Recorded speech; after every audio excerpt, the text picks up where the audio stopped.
Hello everyone, this is me Shreya Agnihotri and welcome back to my channel Bio Mentor. So आज का topic है Darwinism. So let us start with Darwinism with no further delay.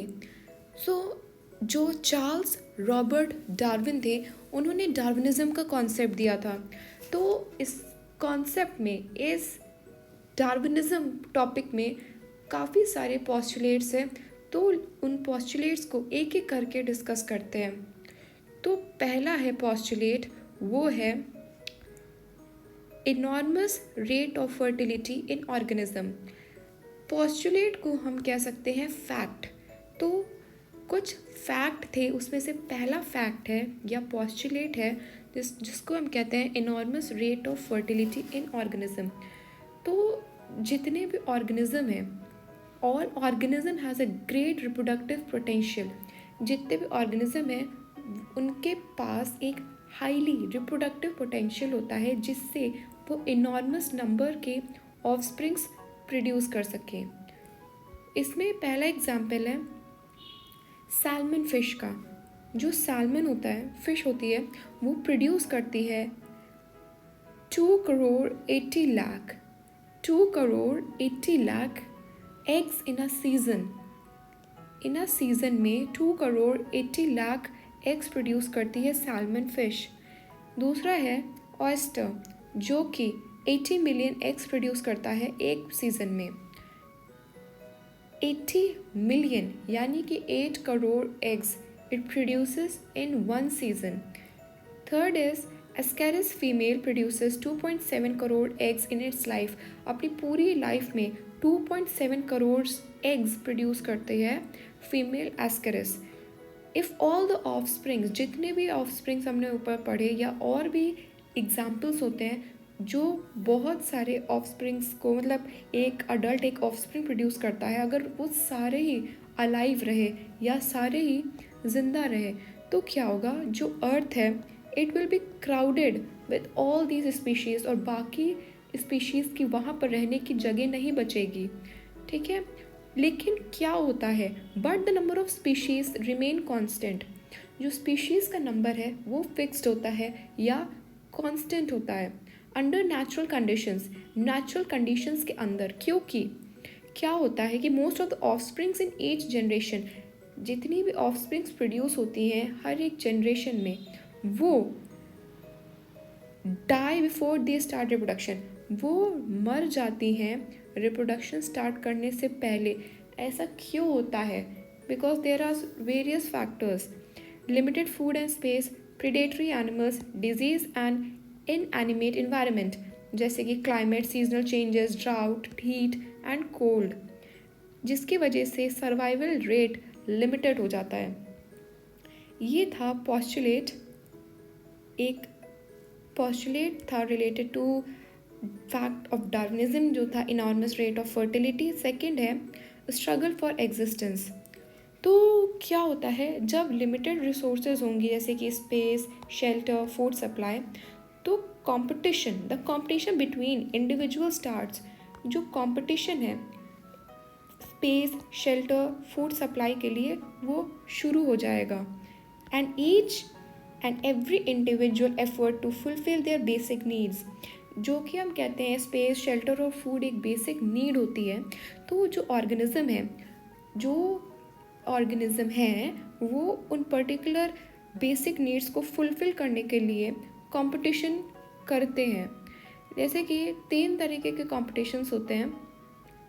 There are 3 types of competition. जैसे कि पहला हम देख सकते हैं इंट्रा स्पेसिफिक कंपटीशन की 2 पर्टिकुलर स्पीशीज़ में कंपटीशन हो रहा है. सेकंड है इंटर स्पेसिफिक कंपटीशन जो कि एक लायन और एक टाइगर के बीच में हो रहा है या एक लेपर्ड के बीच में हो रहा है. तो ये इंटर स्पेसिफिक है, like the species are different. Third है environmental conditions. So environmental conditions अगर फेवरेबल नहीं होती हैं तब भी जो rate of production of organism है वो कम हो जाता है.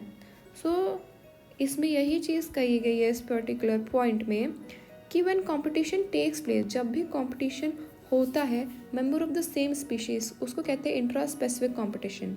और जो कॉम्पिटिशन होता है मेंबर ऑफ डिफरेंट स्पीशीज़, उसको कहते हैं inter specific competition. Environmental struggle भी होती है उसमें, जैसे कि इन्वायरमेंटल स्ट्रगल कैसी कि ऑर्गेनिज्म स्ट्रगल कर रहा है cold, heat, wind, rain, drought और फ्लड की वजह से। तो उस केस में क्या होता है कि जो रेट होता है एनिमल का, मतलब जो प्रोडक्शन होता है, तो प्रोडक्शन तो लिमिटेड है, फूड, स्पेस, शेल्टर वो लिमिटेड है, और ऑर्गेनिज्म ज़्यादा अगर प्रोड्यूस हो रहे हैं तो उनके बीच में कंपटीशन होगा। तो ये 3 तरीके के कंपटीशन है, बेसिकली कह सकते हैं 2 तरह के कंपटीशन है। तीसरा है एनवायरमेंटल स्ट्रगल, मतलब इन्वायरमेंट के साथ स्ट्रगल।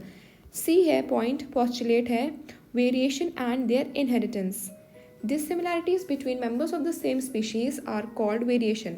कोई भी डिससिमिलैरिटीज अगर हो रही है सेम स्पीशी के बीच में तो उसे हम वेरिएशन कहेंगे। डिससिमिलैरिटी मतलब जो सिमिलर नहीं है, कुछ उसमें अलग है सेम स्पीशी में, तो उसको हम वेरिएशन कहेंगे।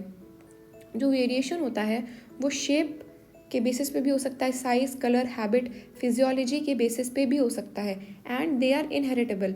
जो ये वेरिएशंस हैं वो इनहेरिटेबल है, यानी कि they can be transferred from one generation to another generation. ठीक है। सेकेंड इज सम वेरिएशंस, जो सेकेंड पॉइंट है ये वाला, some variations due to somatic changes are not inherited. कुछ चेंजेस जो होते हैं, सोमैटिक चेंजेस मतलब जो चेंजेस जर्मिनल नहीं होते हैं, मतलब रिप्रोडक्टिव सेल के स्टेज पे नहीं होते, लाइक जेनेटिक चेंजेस नहीं हो रहे हैं, तो वो इनहेरिट नहीं होते हैं। ठीक है। तो हेरिटेबल वेरिएशंस क्या होते हैं? हेरिटेबल वेरिएशंस वो होते हैं कि जो जीन लेवल पे चेंज हो रहा है, जेनेटिक लेवल पे चेंज हो रहा है, तो वही हेरिटेबल वेरिएशन होते हैं, और ये रिस्पॉन्सिबल होते हैं इवोल्यूशन कॉज करने में। ठीक है। तो जो डार्विन थे उन्होंने ऑब्जर्व किया that the various, Darwin observe that the various are selected for individual and thus evolution results. So क्या होता है कि जो हेरिटेबल वेरिएशंस होते हैं वो ही इवोल्यूशन में मदद करते हैं, like they help in evolution. Those individuals who are unable to adjust themselves according to their surrounding become extinct. वो इंडिविजुअल जो सराउंडिंग्स से अडेप्ट नहीं कर पाते हैं, उसके अकॉर्डिंग वो नहीं रह सकते हैं, तो वो एक्सटिंक्ट हो जाते हैं, मतलब वो बिल्कुल चले ही जाते हैं दुनिया से, ऐसे कि नामो निशान उनका मिट जाता है। ठीक। सेकंड है D, survival of the fittest. जो फिट है वही सर्वाइव करेगा। इससे तो हमें मतलब समझ में आएगा, जो फिट है वही सर्वाइव करेगा। और ये जो कॉन्सेप्ट था सर्वाइवल ऑफ द फिटेस्ट का, वो हर्बर्ट स्पेंसर ने दिया था, और नेचुरल सिलेक्शन दिया था डार्विन ने। Natural selection was given by Darwin and survival of fittest was given bye Herbert Spencer. Fine. तो इसमें पूरा यही है, the one who is fit will survive. ठीक है।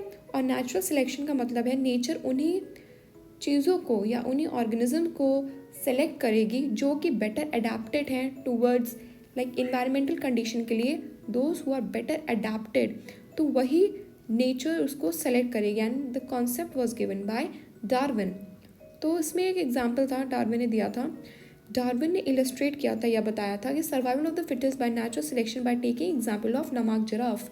जो लमाक ने जिराफ से रिलेटेड हमें कॉन्सेप्ट्स दिए थे बहुत सारे, जो कि हम अपनी पहली वाली वीडियोस में डिस्कस कर चुके हैं इन डिटेल, लमाकिज्म एंड नियो लमाकिज्म। तो जो लमाक का जिराफ था, तो उसमें उन्होंने ये बताया था कि एक पॉपुलेशन में जो जिराफ था वो वेरिएबल नेक लेंथ के थे, मतलब एक पॉपुलेशन है उसमें कई लंबे लेंथ के, कई छोटे लेंथ के जिराफ प्रेजेंट थे, लाइक वेरिएबल नेक लेंथ के जिराफ प्रेजेंट थे। तो क्या हुआ कि leaves on tall trees did not get enough food. देखो, जो टॉल ट्रीज थे, जो लंबी लंबी ट्रीज थी, वहाँ तक तो जो शॉर्ट नेक वाले जिराफ थे वो नहीं पहुँच पाए। जो लॉन्गर नेक वाले जिराफ थे वो आसानी से टॉल ट्रीज पे पहुँच गए। तो यही बात थी जो उन्होंने कहा, और जो शॉर्टर नेक वाले थे वो धीमे धीमे करके एक्सटिंक्ट हो गए। तो उसमें survival of the fittest and natural selection सही बैठ रहा है। मतलब survival of the fittest, survive कौन किया यहाँ पर? लॉन्गर नेक जिराफ, क्योंकि वो आसानी से उनको फूड मिल जा रहा था, बट शॉर्टर नेक जिराफ को नहीं मिल रहा था, जिसकी वजह से वो एक्सटिंक्ट हो गए। नेचर ने उनका रहना फेवर नहीं किया। ई है origin of new species, the surviving individual will give rise to next generation. इस केस में हम कह सकते हैं कि जिराफ के केस में कि जो लॉन्ग नेक जिराफ थे उन्होंने नेक्स्ट जनरेशन को प्रोड्यूस किया, like it give rise to the next generation. The fittest gets maximum chance to contribute to the number of progenies.